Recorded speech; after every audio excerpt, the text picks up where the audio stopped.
오늘 성경 말씀은 신약 성경 마가복음 7장 24절 말씀부터 30절까지 말씀입니다. 마가복음 7장 24절부터요 30절까지 말씀입니다. 성경 말씀 우리 한 목소리로요 24절부터 30절까지 함께 읽겠습니다. 예수께서 일어나사 거기를 떠나 두로 지방으로 가서 한 집에 들어가 아무도 모르게 하시려 하나 숨길 수 없더라. 이에 더러운 귀신 들린 어린 딸을 둔 한 여자가 예수의 소문을 듣고 곧 와서 그 발 아래에 엎드리니 그 여자는 헬라인이요 수로보니게 족속이라. 자기 딸에게서 귀신 쫓아내 주시기를 간구하거늘 예수께서 이르시되 자녀로 먼저 배불리 먹게 할지니 자녀의 떡을 취하여 개들에게 던짐이 마땅치 아니하니라. 여자가 대답하여 이르되 주여 올소이다마는 상아래 개들도 아이들이 먹던 부스러기를 먹나이다. 예수께서 이르시되 이 말을 하였으니 돌아가라. 귀신이 내 딸에게서 나갔느니라 하시매 여자가 집에 돌아가 본즉 아이가 침상에 누웠고 귀신이 나갔더라. 아멘. 다시 한번 기도드리겠습니다. 하나님, 오늘은 수로보니게 여인을 찾아갑니다. 마가의 그 귀한 복음을 우리가 잘 듣고 우리 삶에 적용해 낼 수 있는 그런 생명의 말씀 시간 되게 하여 주시옵소서. 예수님의 이름으로 기도드렸습니다. 아멘. 여러분 그 삶의 여러 어려움이나 또 고민 또 선택의 시간을 맞이하셨을 때 또 누군가를 상담해 주시거나 또 누군가의 관계 속에서 신앙생활 한다는 것은 그런 경우 그런 때에 말씀이 생각났으면 좋겠습니다. 제가 여러분과 함께 신앙생활 하면서 저의 역할은 말씀을 여러분과 함께 나누는 것인데요. 하나의 목적이 있다면 여러분의 다양한 상황들, 형편들, 또 관계들, 그런 지경에 처하실 때 어느 한 말씀이나 어느 하나의 비유나 그런 어떤 것들이 여러분의 순간의 생각에 마음에 작용이 되어진다면 그것이 말씀을 전하는 자의 가장 큰 보람이라고 생각되어집니다.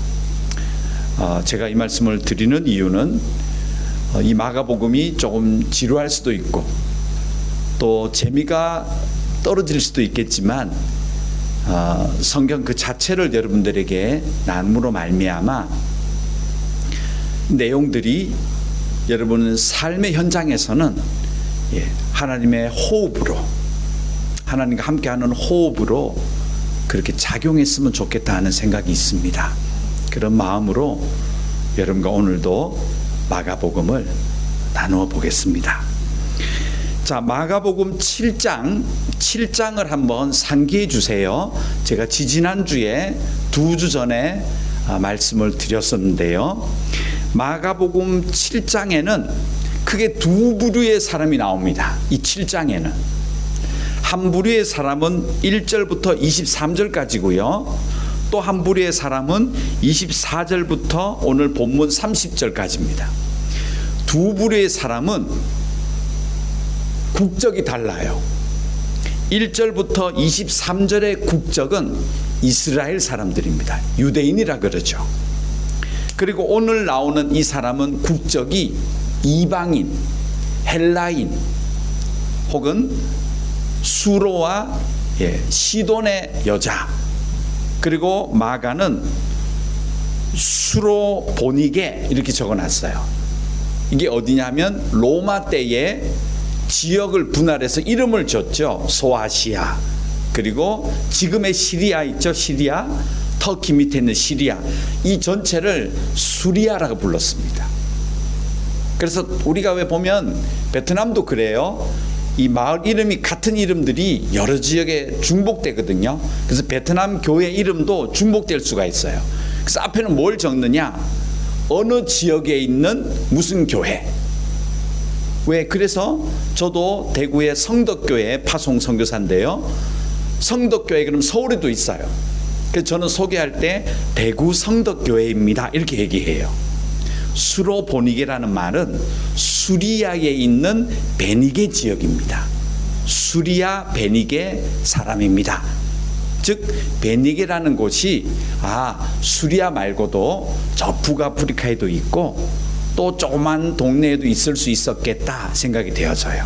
그래서 마가가 이 여자는 수리아에 있는 베니게 지역의 여자다 정확하게 딱 기록했죠. 예. 그 이유는 뭐겠습니까? 오늘의 이 사건을 통하여 제자의 무리에 들어왔겠구나 알 수가 있겠죠. 실제로 이 지역에서 나중에 이 비시디아 안디옥 그리고 또 안디옥 이런 지역으로 쭉 연결이 되어 가지고요, 여기에 교회들이 많이 생겨요 나중에. 그래서 이 여자의 역할도 바로 그런 교회 중에, 또 빌립은 이 요빠에 내려가서 제가 그랬죠, B&B 했다고. 에어비앤비 하잖아요. 그래서 사도 바울이 가서 머물러요. 그렇게 봤을 때는 이 지역에, 이 수리아 보니게 지역의 베니게 지역 출신 이 여자가 이름은 없지만 제자들이 알고 있었던 여자구나. 그리고 그 여자가 예수를 만나서 제자가 되는 과정이 오늘 본문이구나 알 수가 있죠. 자, 그러면 두 부류의 사람을 제가 말씀드렸습니다. 한 부류는 유대인 이스라엘 사람, 또 한 부류는 이방인, 수리아 베니게 지역 수로보니게 헬라인, 혹은 마태는 가나안이었다 이렇게 해요. 가나안 지역이거든요. 이 지역이요, 옛날 가나안. 가나안은 누굽니까? 함의 아들이 가나안이죠. 함의 아버지는 누구예요? 노아입니다. 노아 아들이 함이고 함의 아들이 가나안이고, 그리고 이 가나안의 장자 이름은 뭐죠? 시돈입니다. 지금 레바논 있죠?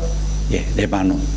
그 지역이 원래는 노아의 아들 이름을 따서 쭉쭉 내려왔던 곳이죠. 다 아시는 내용들이고요, 정리를 해드렸습니다. 자, 그런데 이 두 부류를 기억해 주셔야 돼요. 오늘 마가복음 7장에 이 크게 두 부류. 그런데 첫 번째 부류였던 이스라엘 사람들, 그게 또 대표격이에요. 바리새인들과 서기관들이 나와요. 이스라엘 사람 중에서도 아주 정통 이스라엘 사람, 대명사가 바리새인 서기관입니다. 그들이 7장 1절에 한번 열어보세요. 7장 1절에 나오죠. 그 부류의 이름은 이스라엘 사람들이긴 한데 바리새인들과 서기관들, 거기도 어디서 내려와요? 죄송합니다. 저도 지방 사람이지만 지방 출신들이 아니에요. 어디서 오죠? 예루살렘들에서 내려온 사람들이에요. 정통 중에 정통. 이거 마가가 의도하는 겁니다.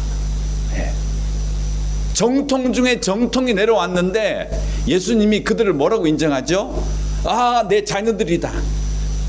내 혈통이고 이스라엘 민족의 아주 훌륭한 바리새인들과 서기관입니다. 이렇게 얘기하셔야 되는데 혼을 내세요. 7장 23절 이렇게 정의해버려요. 마지막 구절 그들을 딱 정의해요. 바리새인 서기관들 이렇게 정리해버립니다. 읽어볼까요? 이 모든 악한 것이 다 속에서 나와서 사람을 더럽게 하느니라. 뭐라고 딱 정의하세요? 너희들이 유대인이긴 하지만 이스라엘의 혈통을 받고 바리새인이고 예루살렘 성전 곁에 살면서 서기관들, 백성들을 지도하고 율법을 달달 외우고 다 아는 것 같은 너희들인데 아직 마음속에 거룩함이 없어. 온갖 더러운 것이 다 나와.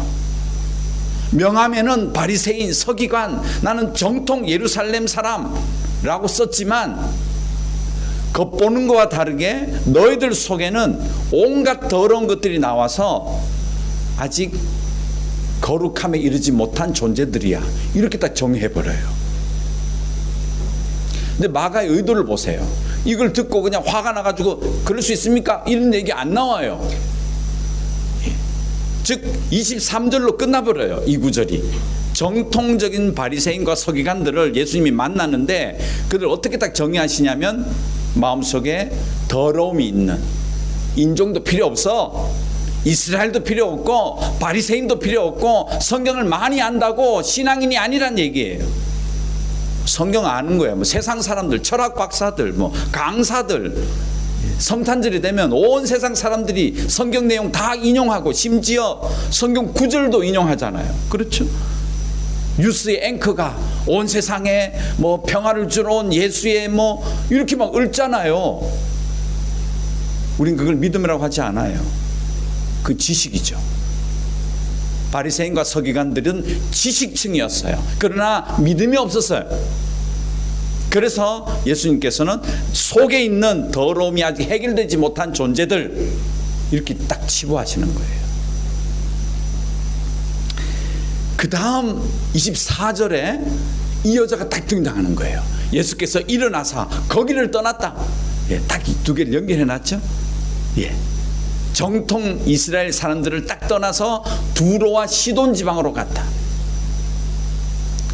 그 집에 들어가서 아무도 모르게 하시려고 하나 숨길 수 없더라.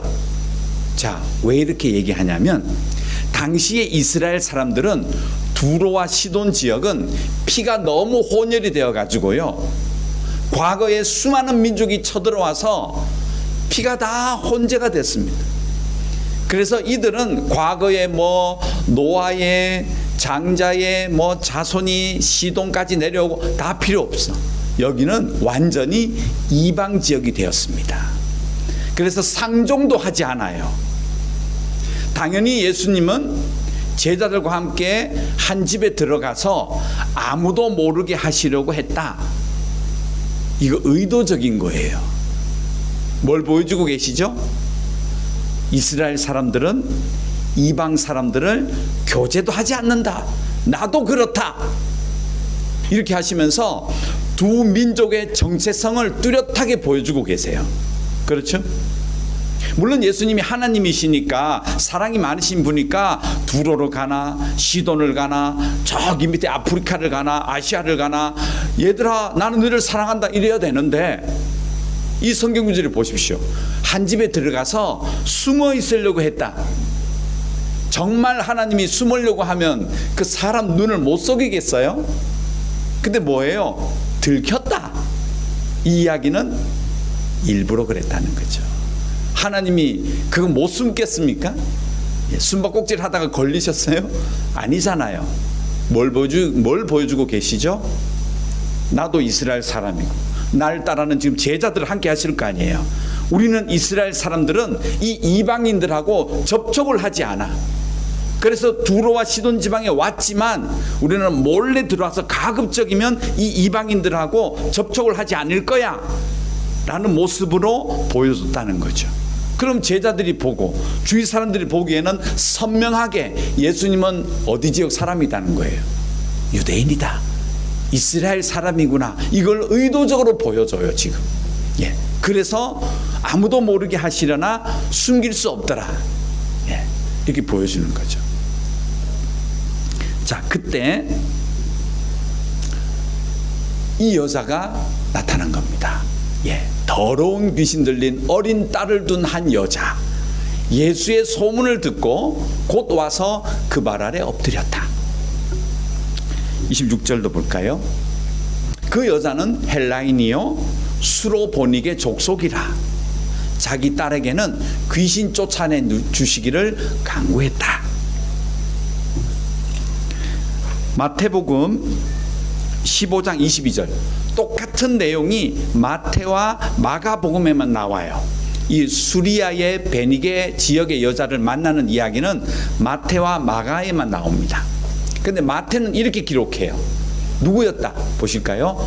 가나안 여자 하나가. 여러분 가나안이면 뭐가 떠오르세요? 원래는 성경을 많이 아시면 노아의 뭐겠습니까? 손자예요. 우리는 가나안 그러면 완전히 그 이방들 이스라엘 사람들 괴롭히고 적각꿀이 흐르는 가나안 땅에 들어갔을 때 그들을 무찌르고 무슨 돌도끼를 들고 야만인처럼 막 거주하는 그렇게 우리 인상을 가지잖아요. 전혀 아니에요. 원래는 노아의 손자들이에요. 이것은 좀 더 깊은 얘기예요. 왜 성경에 나오는 모든 민족이 하나님의 민족이 돼야 되냐 하면 사실은 이방인이 된 적이 없어요. 우리 기준이에요. 하나님의 기준에는 전부 하나님의 자녀들이었어요. 아무튼 이때 이 여자가 뭐라고 얘기하냐면 나와서요. 다윗의 자손이여 나를 불쌍히 여기소서. 내 딸이 흉악하게 귀신 들렸나이다 하되. 여러분 여기서 초점을 귀신을 쫓아낸 예수님을 가면 안 돼요. 이건 사이비 이단들이 기도원 같은 데 모아놓고 성도들을 괴롭힐 때 쓰는 거예요.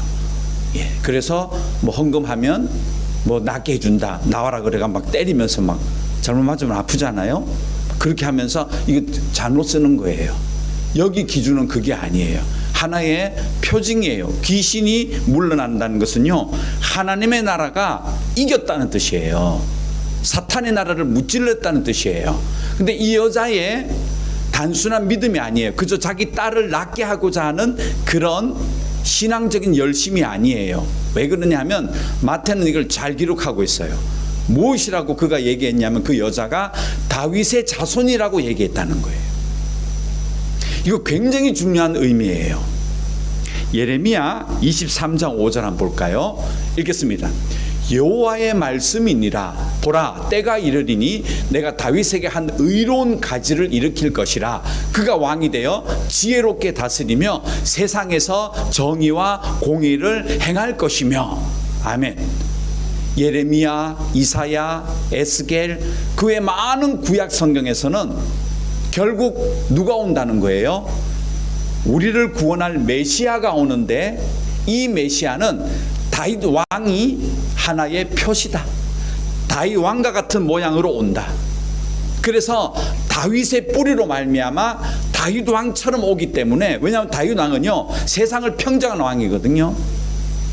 그런 모양으로 예수가 올 것이라고 해서요, 이 당시 이스라엘 사람들, 이 수로보닉의 여자가 살았던 그 시대의 이스라엘 사람들은 다윗의 자손으로 메시아가 올 것이라는 강한 기대감을 마음속에 새기면서 살아왔던 민족이에요.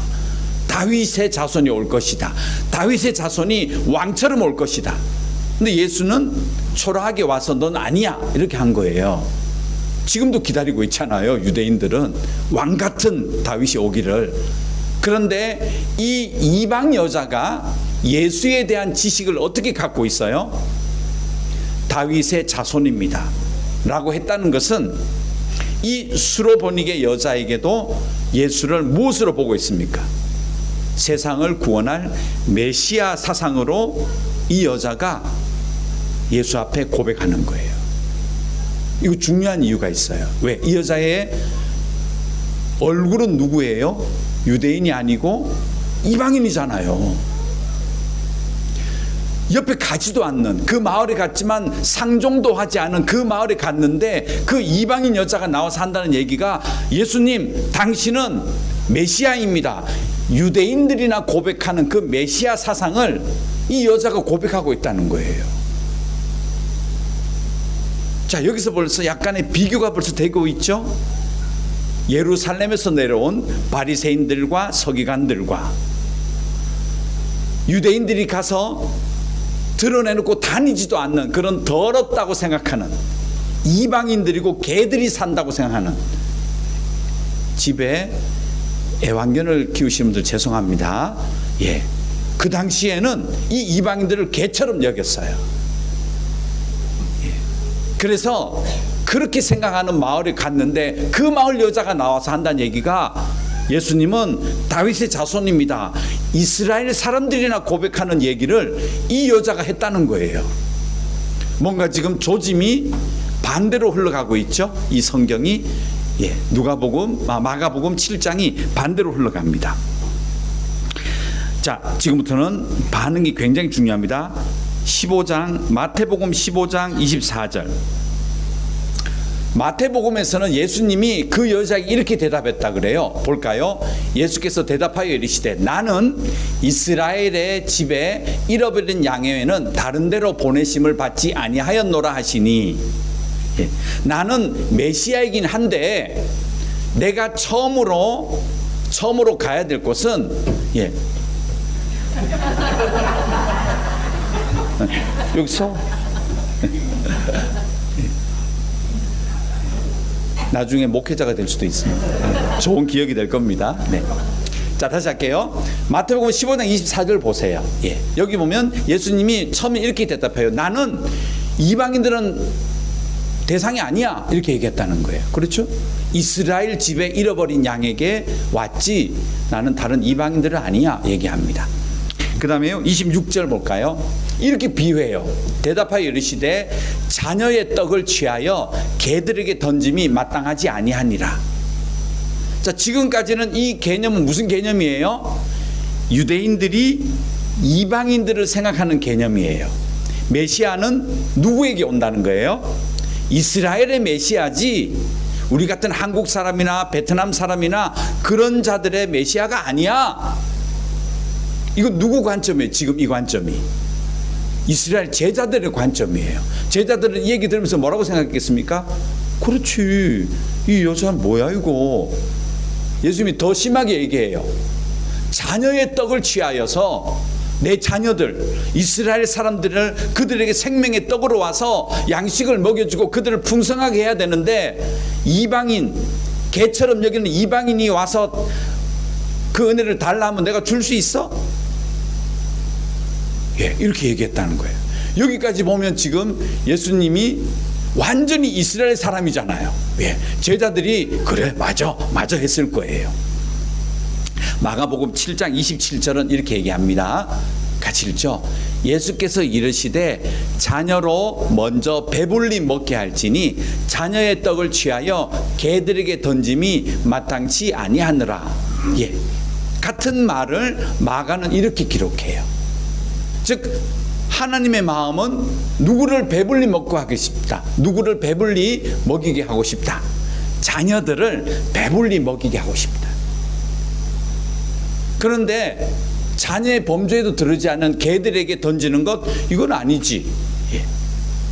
자, 여기까지가 예수님과 제자들의 이스라엘적인 구약적인 관점이에요. 그렇죠? 이게 전혀 이상하지 않아요. 실제로 지금까지는 제자들과 모든 이스라엘 사람들은 그렇게 생각하고 있어요. 여자의 반응이 나옵니다. 28절 같이 읽죠. 여자가 대답하여 이르되 주여 옳소이다. 많은 상아래 개들도 아이들이 먹던 부스러기를 먹나이다. 예. 이 여자는 이방인이에요. 수로 보니게 여자. 이스라엘 사람들이 봤을 때는 복음을 받을 수 없는 자들, 짐승 같은 개처럼 취급받는 완전히 이방인, 복음에 밖에 있던 자들. 예. 자기는 맞습니다. 그런 존재입니다. 예. 이렇게 고백해요. 나는 개가 맞습니다.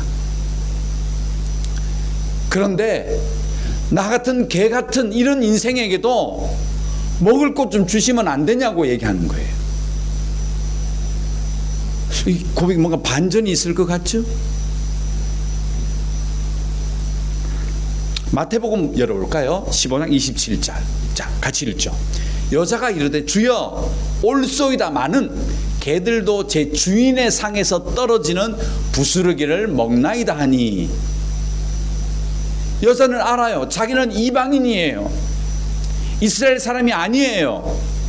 유대인들이 만나기도 꺼려하는, 예수가 그 마을에 왔지만 숨어서 다니려고 했던 그 이스라엘 사람들에게는 자기는 문 밖의 사람이 맞아요. 이방인이에요. 그런데 저 맞습니다. 그런 이방인인데 그 좋은 것, 자기 자녀를 잘 먹이시는 그 좋은 것, 나 같은 개와 같은 인생에게도 좀 주시면 좋겠다고. 이 고백과 간구가 보이세요? 저 아무것도 없는 존재 맞습니다. 그러나 당신이 무엇을 주는지 나는 압니다. 내가 이스라엘 삶은 아니지만 메시아가 와서 어떤 인생을, 어떤 은혜를 주실 것을 저는 압니다. 그거 조금이라도 좀 줄 수 있냐고. 그래서 자기는 부스럭이라고 해요. 큰 덩어리는 이스라엘 사람들 거 맞습니다. 그러나 거기 조금이라도 좀 얻어먹을 수 있다면 그것으로 제 인생은 행복할 것 같습니다. 이 겸손과 그리고 자기를 인정하는 고백, 그리고 강하게 간구하는 이 마음, 이게 들리시나요? 마가복음 7장 29절. 예수께서 이르시되 이 말을 하였으니 돌아가라. 귀신이 내 딸에게서 나갔느니라 하시매. 여자가 집에 돌아가 본즉 아이가 침상에 누웠고 귀신이 나갔더라. 누가 받을 혜택이요? 자녀가 받을 혜택을 지금 누가 받고 있어요? 이방 여자가 받고 있잖아요. 마태복음 15장 28절 또 볼까요? 예수님이 이렇게 얘기해요. 이에 같이 읽죠. 이에 예수께서 대답하여 이르시되 여자여 내 믿음이 크도다. 내 소원대로 되리라 하시니 그때로부터 그의 딸이 나으니라. 이것을 믿음으로 보신 거예요. 믿음이 이거라는 거죠. 자, 이 현장을 한번 그려보세요. 지금 와장창 무너지는 개념 하나가 나와요. 예루살렘에서 내려온 바리새인과 서기관, 성경을 머릿속에 달달 외울지라도 그 속에 아직 더러움이 있다면 누가 개입니까? 누가 이방인입니까? 그리고 그 마음속에 나는 어떤 존재임을, 나는 아무것도 아님을, 나는 거룩하지 못한 그 죄인임을 고백하며 부스럭이라도 먹고 싶다는 그 간절한 하나님 앞의 고백과 그 기도가 자녀에게 갈 혜택이 이방인에게 가고 있잖아요. 자, 이날과 함께 이제 신구약이 교체가 됩니다. 구약 시대가 끝나는 거예요. 이제는 누가 구원받느냐, 누가 자느냐, 혈통의 이스라엘이 아니고 믿음의 고백의 사람이 자녀의 혜택을 받기 시작하는 거예요. 그래서 이 본문이 너무너무 중요한 겁니다. 그냥 수로보니게 가서 여자 하나 귀신 들린 딸 고쳐준 게 아니에요.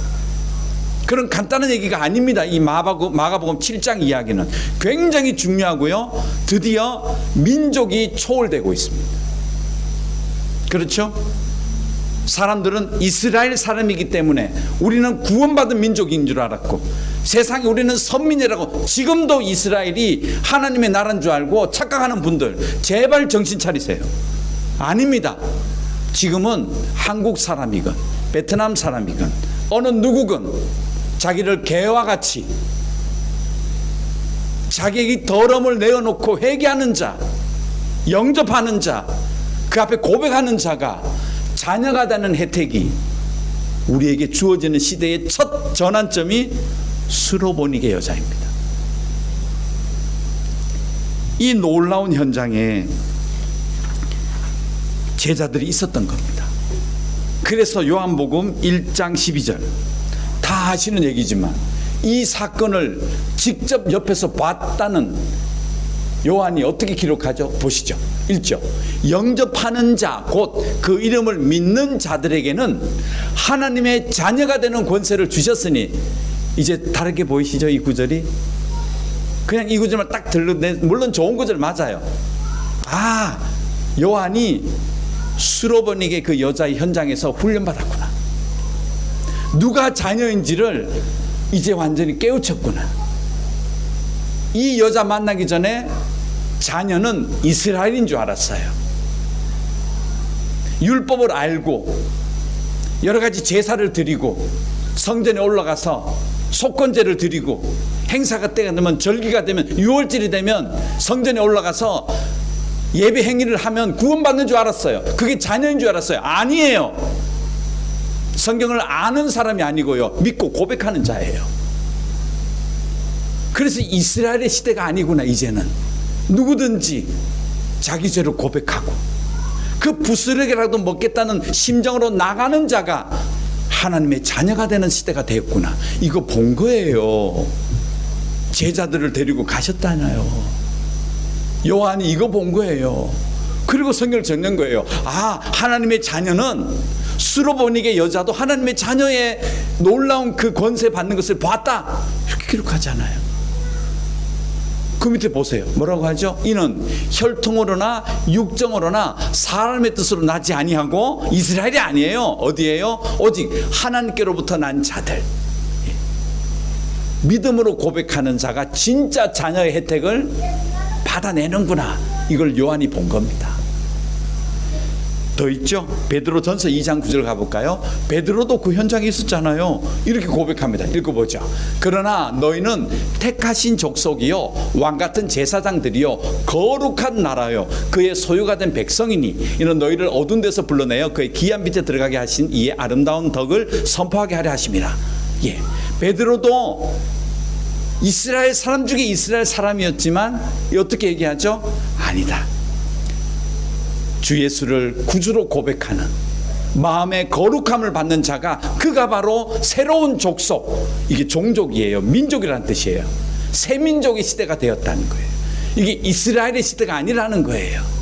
우리는 이스라엘의 대대로 내려왔던 다윗의 뿌리에서 메시아가 나오고 이스라엘이 다시 회복되고 우리는 세계에서 하나님의 민족으로서 잘 살아가겠구나가 아니란 얘기예요.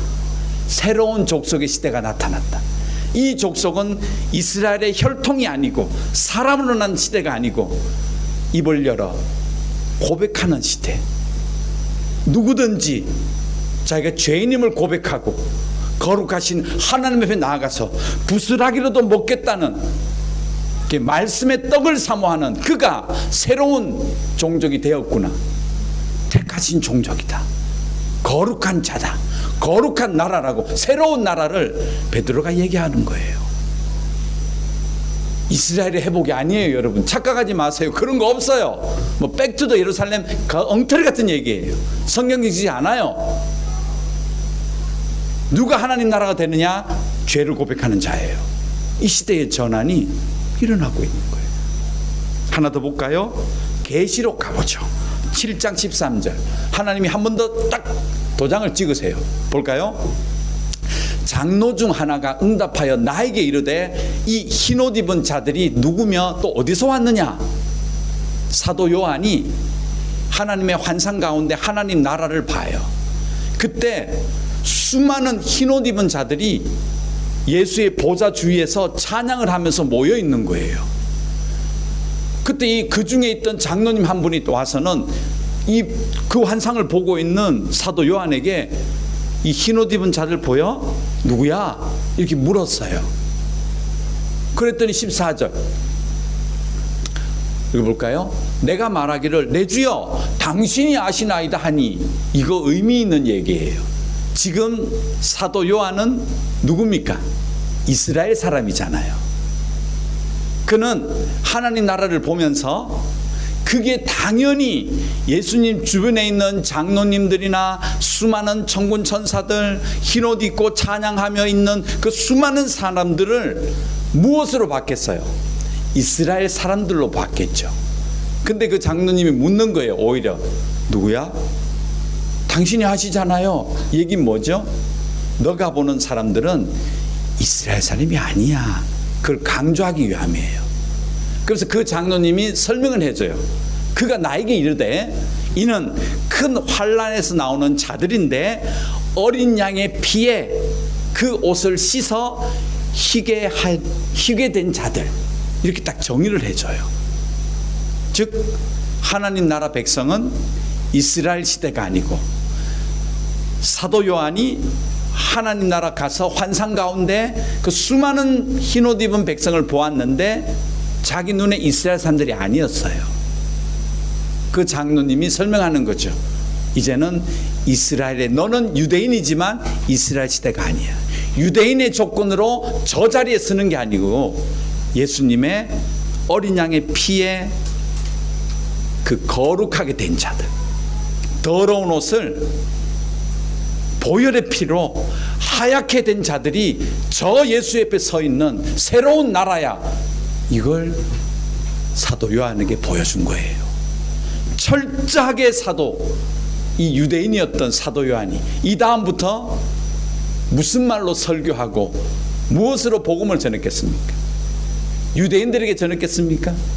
뿐만 아니고 세상의 모든 사람들에게 하나님의 자녀가 되는 것은 혈통이 아니라 무엇이라고요? 예수를 자기 구세주로 고백하는 자들, 죄를 회개하는 자들, 그가 바로 하나님의 자녀가 된다는 것 알고 있는 거죠.